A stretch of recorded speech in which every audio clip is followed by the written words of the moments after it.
All right, and welcome everybody. Today we're coming at you from the nexus of the galaxy, and please leave us a comment if you slept on $2,000 galactic current sheets last night. We're starting things out looking at the sun in 304 angstroms. I guess you could say it's a bit of a money shot. What would you say? Ionized helium. By the way, Sunspot 2860 grew throughout the day yesterday. Sunspot 2859 remained largely intact. We may have a new spot rising here. We'll look a little hotter by the end of the video. And yowzers. Lots of stuff going on. My voice is getting a little shattered, as you may be able to tell. So we've got a little bit of an angry sun scenario going on here. Got a little bit of a mean sun face happening. Lots of plasma being blasted out throughout the solar system. It's good times, but don't worry, folks. The sun's not going to murder you.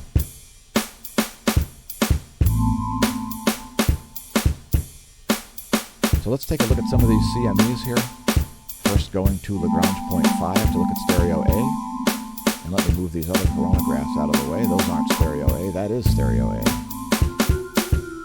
So this is the most current imagery here on the right. This is just today. And this is why we have a coronal mass ejection warning still in effect, because one was happening while we made the video once again. So that's the current state of affairs. That's the difference imagery, which we were able to access fairly current imagery there. It's still a few hours old. And this is a couple days here on the left. So let's pause this one. So we saw the last few days, we've seen quite a few coronal mass ejections, and almost none of the ejecta is headed Earth's way.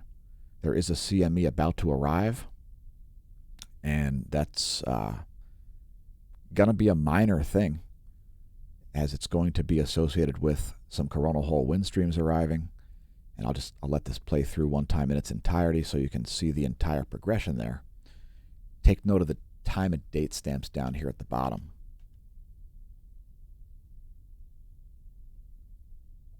So we've been a little bit busy. That's part of the reason why my voice is shattered.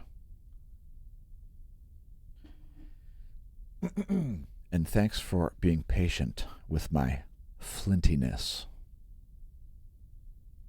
Lots of stuff. It's been an interesting week. Let's just say it's been an interesting week. Next, we're going to show you the view from Lagrange point 1, which is where the SOHO spacecraft is located, to show you the viewpoint from a more earthly perspective. So the Lagrange point 1 is located about 1 million miles toward the sun. So 1/93rd of the way to the sun is where SOHO is located. And here's the LASCO C2 and the LASCO C3. So we brought up several days worth of imagery on that as well. And I would remind our viewers that most of the stuff that we're seeing that even looks like a halo here is largely on the opposite side of the sun. So the telltale sign when a CME is headed our way is that you see a halo, indicating that the plasma is headed toward you, the observer. Sometimes we see this on the opposite side of the sun, because if it's headed away from you, it's still going from more dense to more diffuse. So as plasma propagates out of the corona, it becomes more diffuse. And sometimes it's deceptive when we have CMEs on the opposite side of the sun. It makes it look like it's headed Earth's way.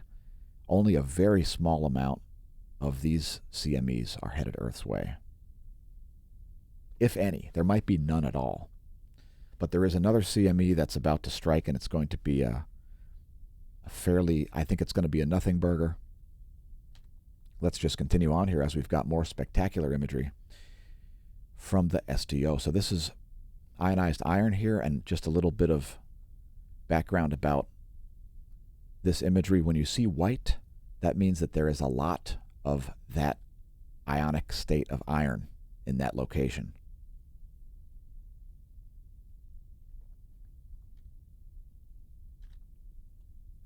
So the sun is quite the blacksmith, in my opinion. Certainly lots of stuff going on its surface.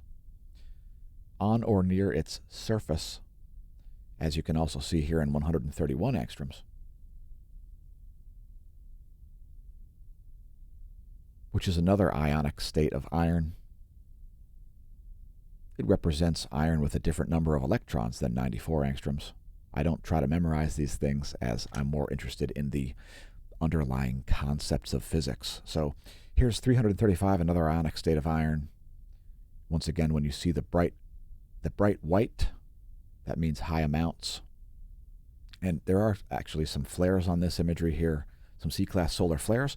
And while we've got some missing data today, we've got lots of additional data that we haven't had before. I suspect there's going to be some upgrades in our future very soon. As we've already got some upgrades, let's get to it. Before we do that, the 10.7 centimeter radial flux, the radio output of the upper chromosphere and lower corona, came up a little bit to 81. Here's a one-year chart of that. The red line is the sunspot number, black line is the radio flux. And here we are on this space weather enthusiast dashboard. And you can see there is some geomagnetic unrest forecast for later today. So later today, the 25th, we are expecting some geomagnetic unrest and the possibility for that continuing throughout.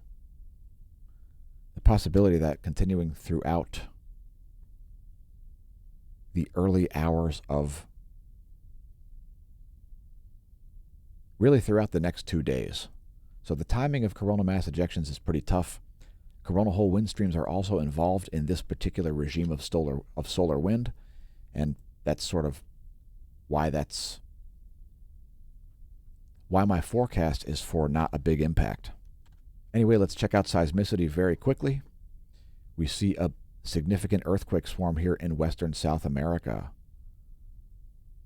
So I'm not sure how big those quakes got or what their depth was. There was a deep quake at Indonesia that was a 4.3.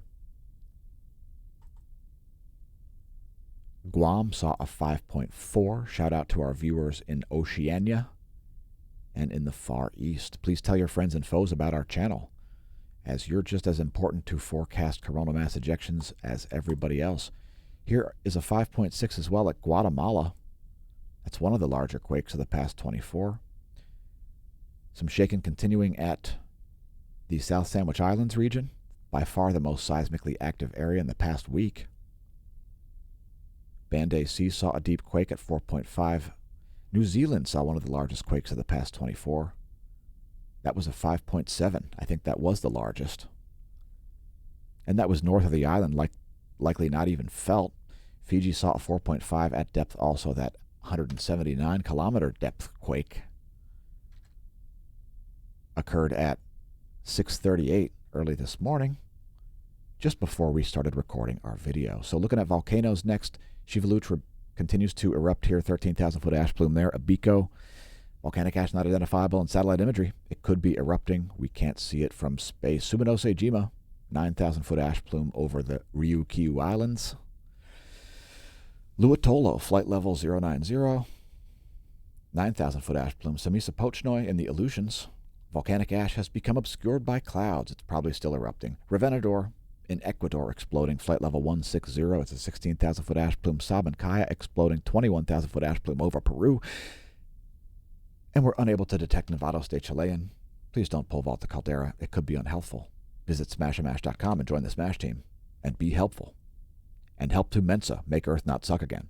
All right, so GOES magnetometer showing additional data here. It's because the GOES 17 is hooking things up. How you like them apples?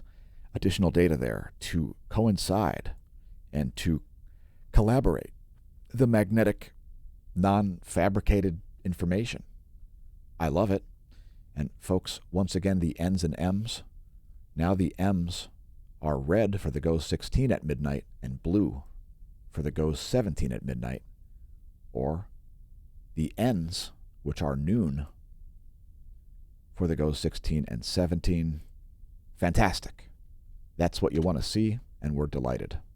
So we've got a bunch of down data here, folks. We're going to skip it, and we're going to show you an alternative. And of course, while there is no alternative to the Gong 2 data, here is the close-up of the active regions. And we'll take a look at whether this is a sunspot or not in a moment. I don't think it is.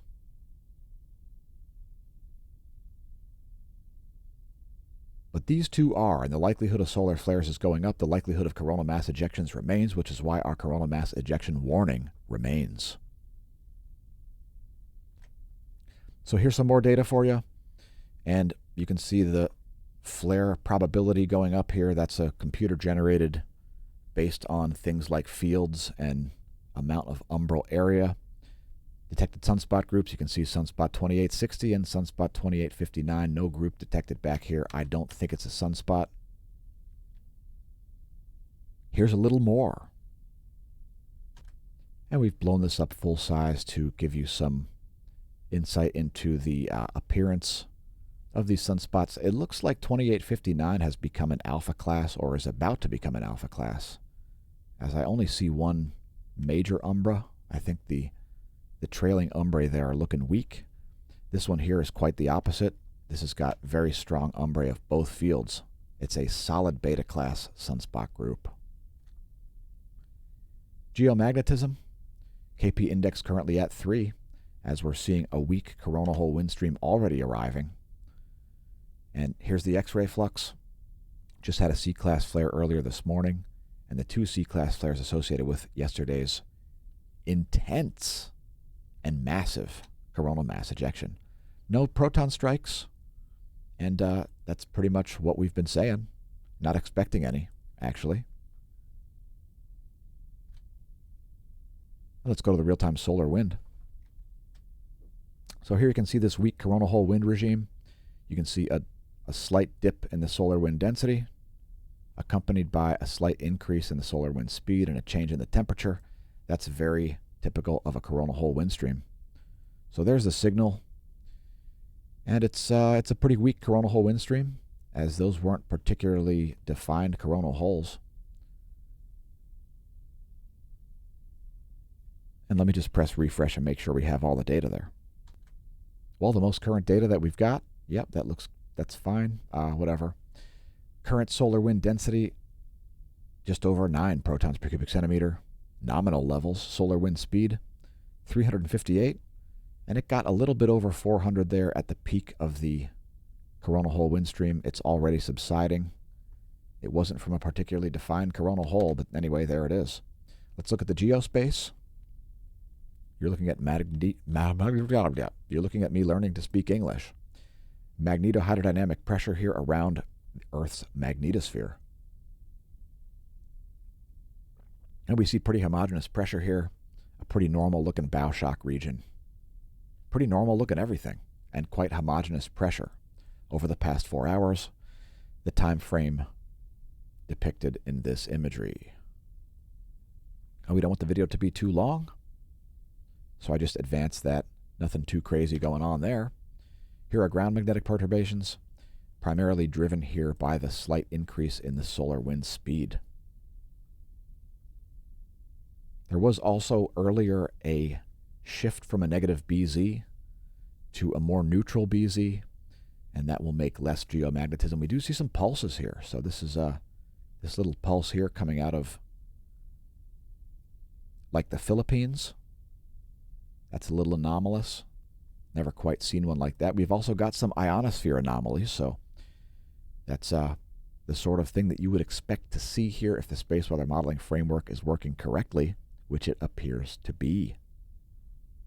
So check it out. That's legit. I don't think we've ever seen that particular type of anomaly. We've seen many come out of the South Pacific, but never one centered on the Philippines. Anyway, here's a diagram of the solar system if you're wondering where things are. Just a couple days following a full moon here. We'll advance it 1 week. And there's where things will be on the kickoff day, September 9th, 1 week from today at smashomash.com/smashTeam. Come join the Smash Team. All right, so here's a star chart. Thanks to all of our spaced out viewers. Our star chart is oriented to the south, and we've drawn in the ecliptic and the galactic plane and shaded the galaxy.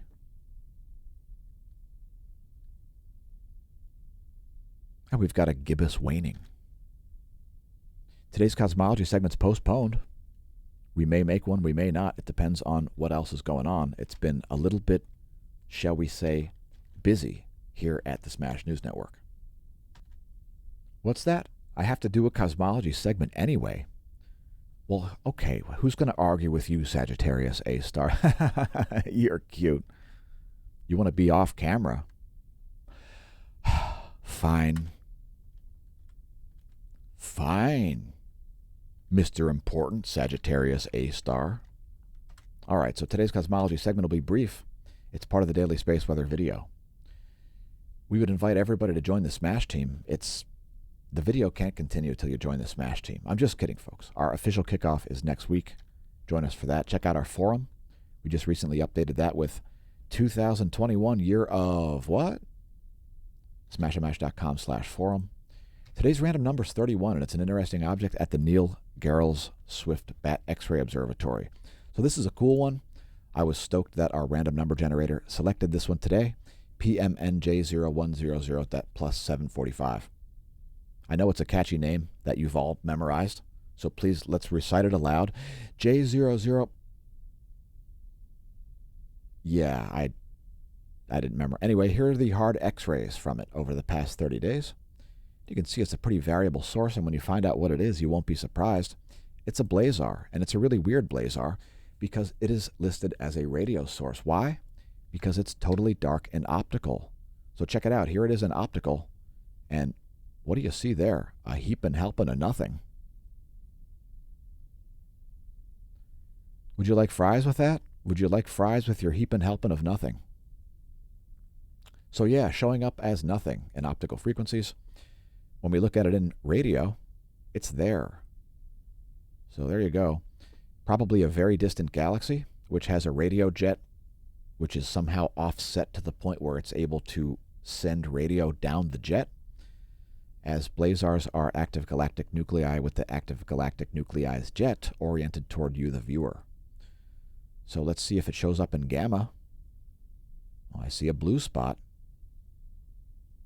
And it is associated with a bright region there in gamma, so that's probably not a coincidence. Does it show up in UV?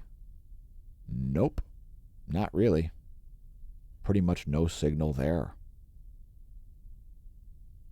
Does it show up on pan-stars? So apparently there is some signal there in optical, but in any case, what's interesting about this blazar is that it's a radio blazar. We don't usually see radio blazars. And actually, when you look at this one on the Neil Gehrels Swift X-ray Observatory, it actually shows up as a radio source. So that's probably just how it was originally discovered. That blazar is, again, PMN J0100+745, the catchy name for this radio blazar. Today's featured cosmology object. And today's cosmology object also has a paper about it. If you want to do a search, you'll find this one. It must be mentioned in this. I have not read the paper yet. It's quite lengthy and quite comprehensive. So maybe check this one out. Go search for number 31 there. That blazar. Let's just skip to a random page. I see redshifts. And of course, trying to calculate the distance. So the astronomy picture of the day today is just fantastic, and we're going to only show a brief bit of it. Please head to apod.nasa.gov to see the whole thing. So here you go. This is a 1 kilometer ball drop on the sun and at other places. On the sun, it'll reach a velocity of 2,663 kilometers per second. And there is the speed everything else will drop. Just spectacular. Just spectacular. Let's cut back to it. And yeah, great. One of the best astronomy pictures of the day.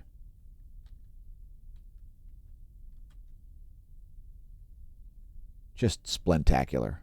A 1 kilometer ball drop on Earth, Moon, Mars, Ceres, Jupiter, Saturn, the Sun, etc. apod.nasa.gov for that. That's our brief cosmology segment. And let's get to charging hazards. We see some over places like Mexico. So there you go. There's some charging hazards. We've got a little bit of a beef up of the electron flux, but very minor. So it's just chaotic bands chaotic bands of rogue electrons there. There's the 1-year chart of the relativistic electrons. And this is not anything to be concerned with either, folks. This is now 2 data sets. So it's just fantastic. We've got the GOES 17 and the GOES 16 now showing up there on the electron flux. And again, the N's and M's are midnight and noon local time for that satellite. So just spectacular there. Cheers to the GOES 17. I'll smash a champagne bottle on something, figuratively. Actually, it's been up there for ages, I think. It's just now back online, sending us the data. So here's the forecast model for electrons, and it's expected to be pretty flat here. I would tend to agree with that forecast with the incoming protons. Here's a diagram of the Van Allen belts. We're showing you electron flux next. Here's the total electron content forecast, showing you electron densities. And you'll see a beefing up of some of the areas here, despite the overall low amounts of electrons at the F ionosphere layer. So the GOES 16 and 17, they're measuring the electron flux only at the F ionosphere layer.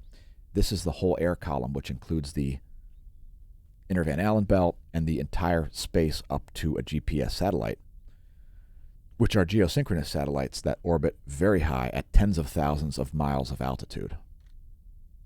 Next, a diagram of the atmosphere to show you where the F layer is. There it is at 300 kilometers. And here's a visualization of that, and we see some anomalies to coincide with our magnetic anomalies from earlier in the video. So there's one here over South America, which isn't that much of an anomaly because the whole area is an anomaly, since the South Atlantic anomaly is now here over the continent. There's also another weaker spot down here by South Africa. We'll let that play through and show the latest image. Excuse me. There's the latest image from 10 o'clock Universal Time. Minor anomalies there of the high-frequency side. Here's the anomaly in megahertz map. That's anomalies in megahertz with respect to the past 30 days. 30-day anomaly, departure from 30-day median.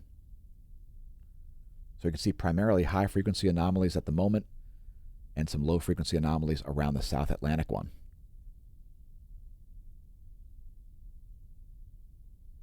Also some high-frequency anomalies over North America. The Pacific Ocean, largely high-frequency anomalies. Anyway, there is the latest image, and you can see those high-frequency anomalies over places like the Middle East and Southeast Asia. That's 10 o'clock Universal Time. There's the current scenario. And keep in mind, as we approach an equinox, things get a lot jiggier in the ionosphere. By the way, there's another fantastic meteorology segment produced by the smAsho News Network, leased Busta David News. If you haven't checked it out, make sure you look at that playlist at youtube.com/smashomash/playlists. Here's a teaser. So yeah, we've got a bunch of missing data again, folks. There's nothing you can do about it. And I've brought you to my Helio Viewer portal here to show the current state of affairs. So we're gonna fade here. We're gonna show a composite image that we're gonna make custom right on the spot. You can see this is from 1021. We're gonna just zoom in here and show the current data. So here is there's Sunspot 2860. It looks like it may still be growing here, folks. Here's Sunspot 2859, still looks pretty stable. Moving on. Here's the last 24 in magnetogram, which gives us a reminder of another important thing, folks. Polarity is largely irrelevant in a lot of ways. Polarity is just the opposite magnetism, and maybe we'll make a video about that sometime. Anyway, there's the magnetogram. Once again, I just wanted to show that to show the growth, especially of Sunspot 2860 down there in your lower left.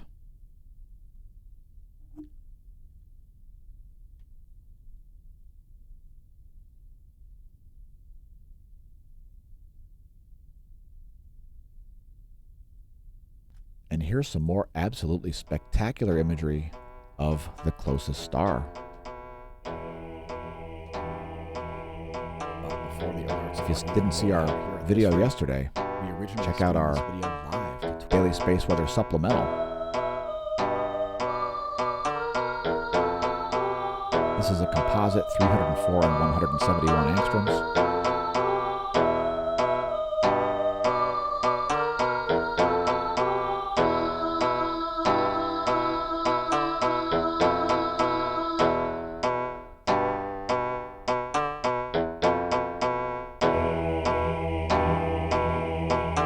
And here's 171 angstroms.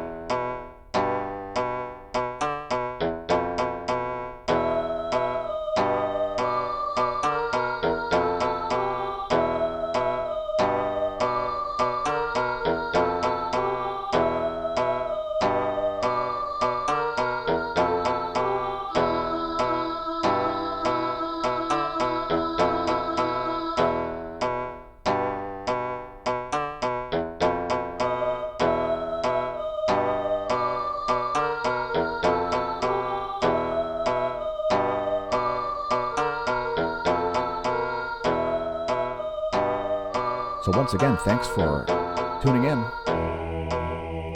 Congratulations on realizing that our channel exists. And tell your friends, foes, science noobs, and science pros all about it.